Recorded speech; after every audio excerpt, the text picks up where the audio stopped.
आज हम बनाने वाले हैं बिल्कुल शादियों जैसा गाजर का हलवा। बहुत ही मज़ेदार बनेगा। वीडियो को शुरू से लास्ट तक लाजमी देखिएगा। मैं हूं आपके शेफ़ सदफ़ खादिम और आप देख रहे हैं my YouTube channel Sadaf cooking. तो वीडियो को स्टार्ट करते हैं। सबसे पहले हमने गाजर को अच्छे तरीके से वॉश कर लेना है। कद्दूकश करके मैंने यहाँ भगोने में रख ली है। इंग्रेडिएंट्स साथ साथ नोट कर लीजिए। चीनी ली है मैंने 2 प्याली। यहाँ पर मैंने बादाम लिए हैं हाफ़ प्याली और यहाँ थोड़ी मैंने इलायची ली है, अच्छे तरीके से छील ली है। वहाँ मैंने खाली प्याली आपको इसलिए दिखाई थी ताकि आपको आसानी हो। यहाँ मैंने इलायची और यहाँ मैंने दूध ऐड कर दिया है। तकरीबन 1.5 किलो दूध में डाल रही हूँ इसमें। और मैंने यहाँ पर ली है 5 किलो मैंने यहाँ गाजर ली है। यहाँ मैंने चीनी भी ऐड कर दी है 2 प्याले और इसे अच्छे तरीके से मैं पकाऊंगी। इसको हमने दूध में ही पकाना है तभी इतने मज़ेदार बनेगा, वरना बहुत ही ज़्यादा जो है वो अच्छा सा नहीं बनेगा।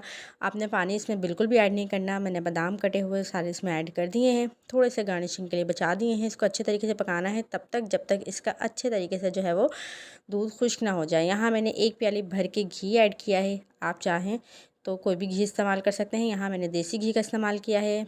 जैसे ही दूध खुश्क हो गया है, यहाँ मैंने देखिए निकाल लिया है। अब मैं इसको जो है वो गार्निश कर रही हूँ ड्राई फ्रूट से। और यहाँ मैंने खोया भी ऐड किया है, ये देख सकते हैं। आप जो चाहें ऐड कर सकते हैं।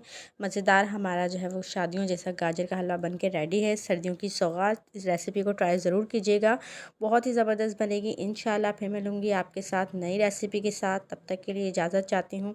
अल्लाह हाफ़िज़। इंजॉय कीजिए।